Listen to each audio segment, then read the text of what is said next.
Just before I came up, Chris and I had a discussion about exactly what he could say to embarrass me. But having suffered most indignities in life, I think that I got off pretty easy on this one. You big noodle. Okay. Thank you so much for having me. 2018 marks 20 years since I first read It Tree. It is so lovely for me to still be part of this community and to see so many wonderful, friendly faces in this room and to have read with so many of you. And this is the first time I get to read with Claudia. Happy birthday, Claudia. I hope you will enjoy some of these poems. The poems I'm going to start with first are also poems about my family, and they're from a series called The Slow Ripened Fruit, and they talk about the loss in various forms that my family experienced when coming from Egypt.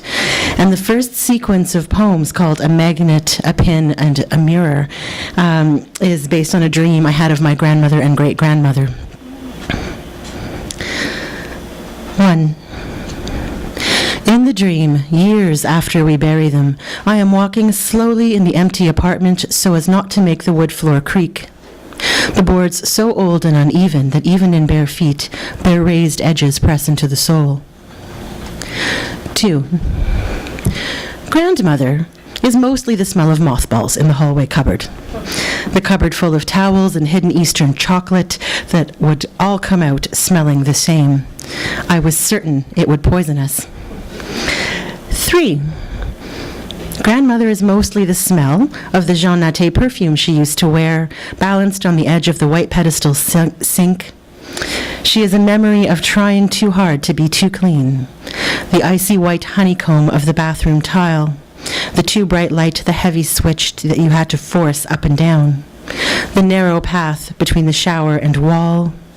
How I sneaked into the bathroom alone to escape grandmother scrubbing my scalp too hard, as if all children were filthy by design. The window in the shower, the excitement of levering it up as the cool air kissed my face and shoulders while I scalded my back. Listening to birds in the overhanging tree while I watched the courtyard, wondering if anyone would look back at me. 4. Grandmother is mostly the smell of the small gas stove and the rabbit she cooked in it. It could not help being horrible and sad, a thing once living divorced from its skin in a silent room. The round-edged refrigerator, the small glass mustard jars sold as cups with playing card patterns. Loss is all in the details. 5. In the dream, I go to the open room where the modern, simple dining table lived. I sit on the metal and vinyl-covered chairs, look at the shelf beside, covered in figurines, Rolodexes full of black and white photos of people I will never know. Possibly there are books. Definitely there are Bibles. I touch now, since I rarely did as a child, 2 porcelain figures. A vaguely shaped woman with long black hair and blue robe dress, one hip shifted forward, dancing, a dark blue sash. A vaguely shaped man in similar style playing a pipe, tall and willowy, rare evidence that grandmother might have known the body was meant to be joyful.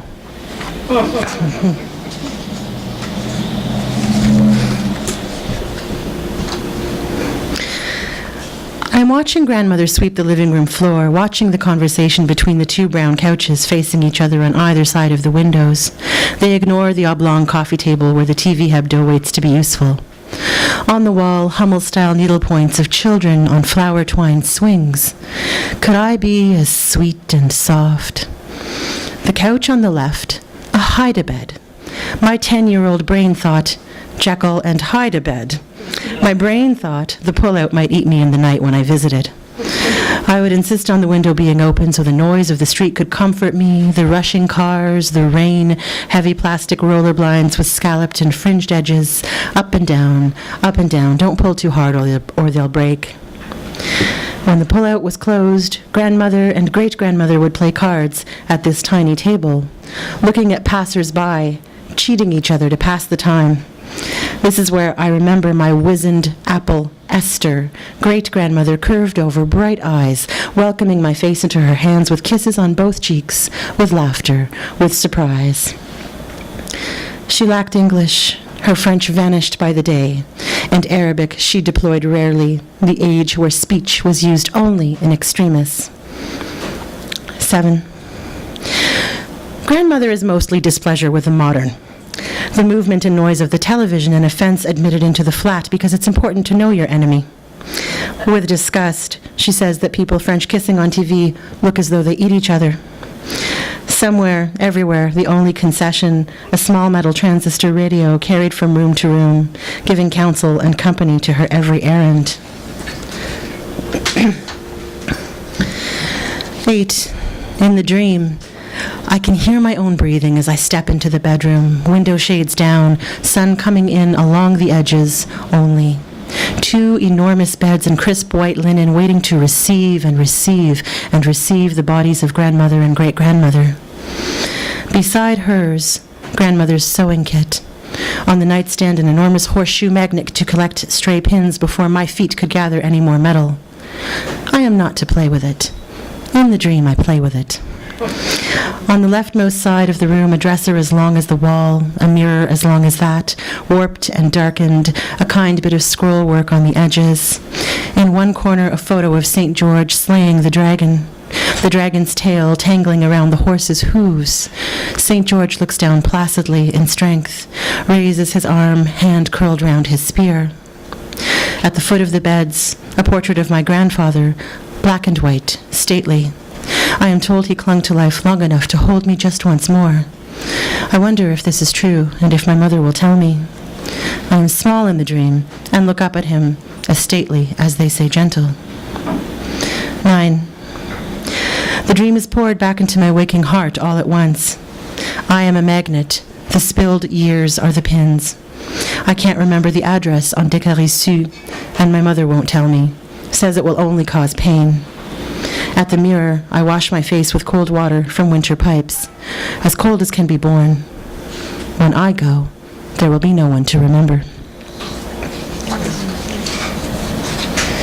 So, Shrieking Violet Press, which is Marilyn Irwin's press, was kind enough to actually print a broadside for me about that picture that I remembered about St. George and the dragon.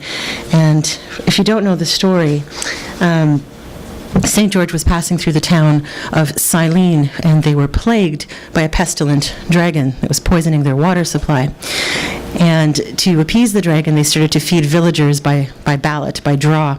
And when it came finally to the king's daughter, he found he was obliged to satisfy the citizens and had to put his own daughter before the dragon as well to be eaten.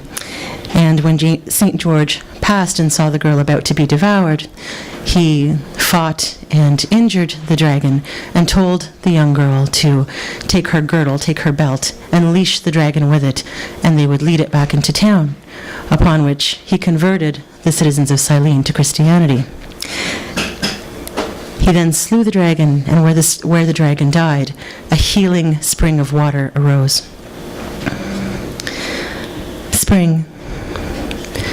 Could be St. George is me, or the dragon. Could be the pestilent breath of death is me, or the girdle-wielding princess, or the girdle. A spring flowed on the site the dragon died, its water curing all disease. Could be the devoured children are me, recounted bitterly by their mothers. Could be the cowering town is me. Could be the sword is me. Could be. I'm not the spring.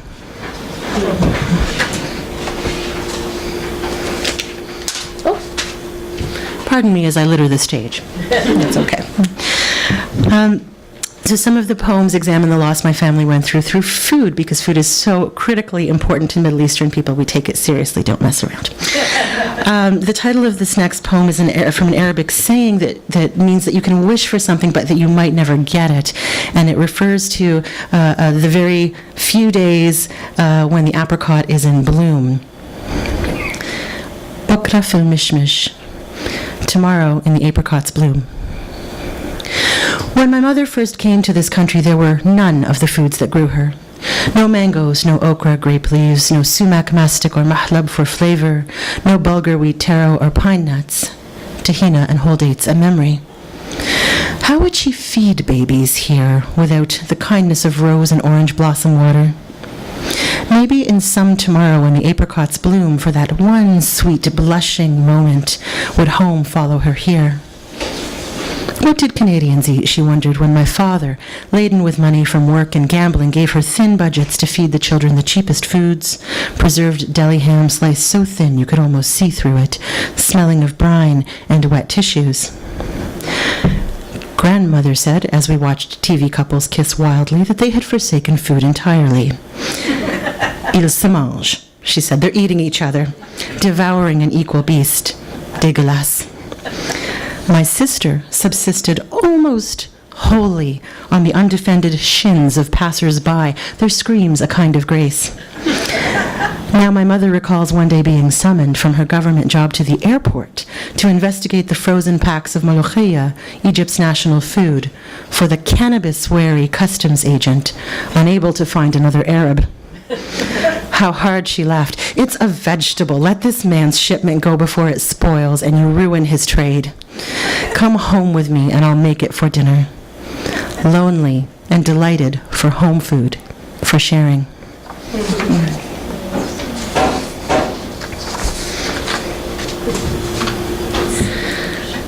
I have to thank Inwards for publishing this next poem in the latest issue, 17.2, their food issue, which is here. In Arabic, the name for orzo pasta is lisan al-asfur, and it means the bird's tongue. My mother used to use this to stuff tomatoes, and I would go about eating them very, very happily, right up until the day she actually said those words to me, lisan al-asfur, and I burst into tears. Bird's tongue. أنا مش عايزة أكل لسان العصفور. I don't want to eat the bird's tongue. And now wonder if I had done, would the language of my mother's homeland have remained? The kindest words of my softest ears. كل يا قلبي. Eat, oh my heart. I am not lying. No birds were harmed.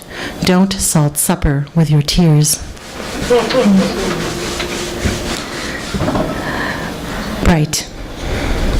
Grandmother ate lemons out of hand in quarters, like an unheard dare had crossed her. They're good for you, she told me. Try. And now I am tougher than lemons, biting into wedges to make a bright mask of my smiling face. Tougher than you, no matter how sour.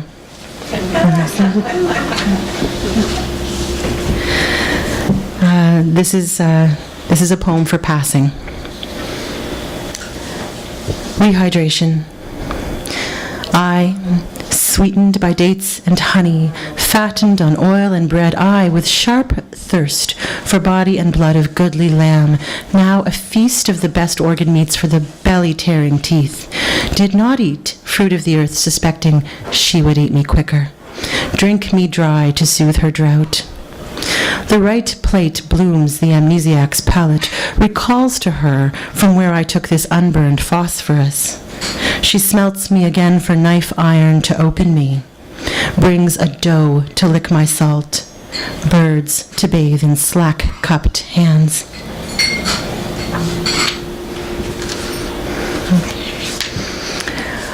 Some of the next poems I'll read are from Dark Ecologies, my most recent chapbook with Above Ground Press, and they were also very fortunately published with Cantheus, some of these. I'm going to start with two of the hardest poems in the collection and then end with some softer love poems from this, before closing with two poems about being Arab in open spaces. So this poem, Syrian Aperture, is in commemoration of the children who were gassed by their own regime in early 2017. And did the warplanes come in the early morning as they slept? And it was the chemical bomb that so quick laid children down like lazy piles of cherubim, the eyes surprised and hands upturned, mouths still shaping, holy, holy, holy is the Lord Almighty, the whole earth is full of his glory. And did they choke on the gas of hatred, and their saviors, punched out silhouettes, fell in holy fits of foam as they too drew the air, and their relations rent.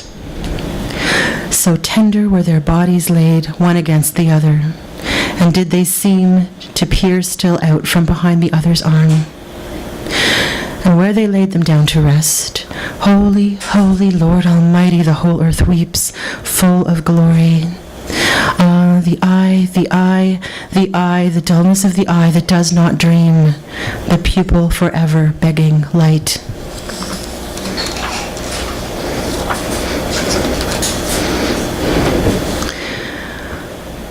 Rows of spent matches you cannot unburn. Towers on shifting Algonquin sands, new people's cityscape of desperation, throw children from the crashing sky. We torture the food while it still feels, shoot each other, release a strain of ego in the water, release fear into us.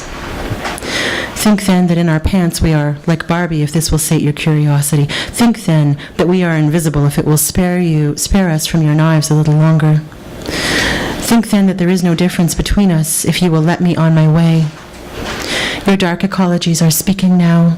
I have burned who I thought I was for you twice. If I put my hand inside these ashes, I won't feel the weight. You curse the grief pornographers, and here you taste from everything. Lament what is not yours. So good, these other lives, you have to suck the marrow. Fuck your stolen Bantu knots. Fuck your coin belt costume. Questions you don't ask. Will your baby come home? Will your mama come home? Will your father come home? Will your sister come home? Will they see their own blood in that final hour? Even a worm has more heart than we.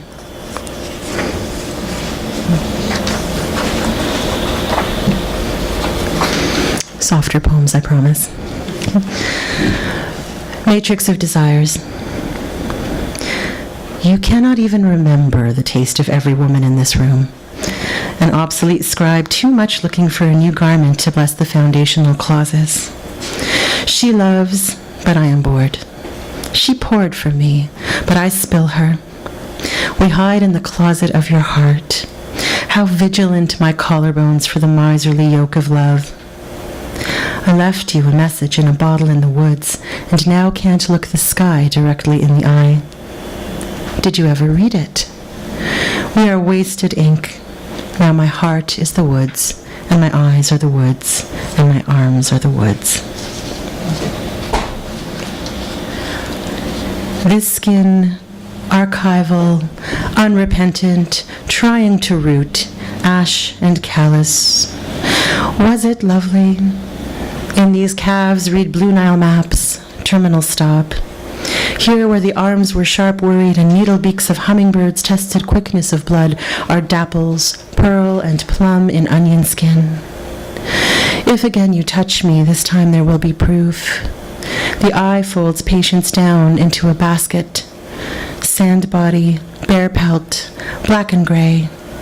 What if instead an eggshell were something good inside or flown? What if an iridescent scale to trick you in the water? Somewhere still a rose petal. Queticook Suspension Bridge. We have let time come to ruin, left the broken bed for an illuminated forest. You hold my arm like a king in procession, walk me through the door in the blackest sky. Lush gorge, faint a glow below us, Spartan moon above. I lay a wish down. If we are to meet again, I suppose I must go, ferociously kiss you without looking back. Too late, my heart is a pillar of salt. 3 clementines from your kitchen in my hand on the train. The sun and thin shadows of trees on my face.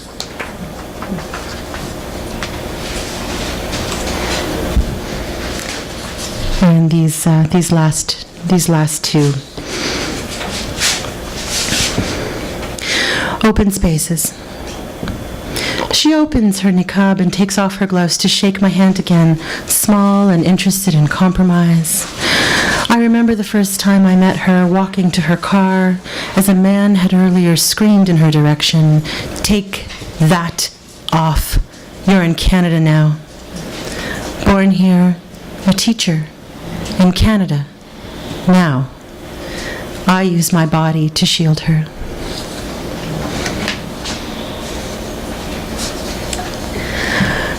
And this last poem is for our friend, Amal El-Motar, on the occasion of her being detained, yet again, at an airport.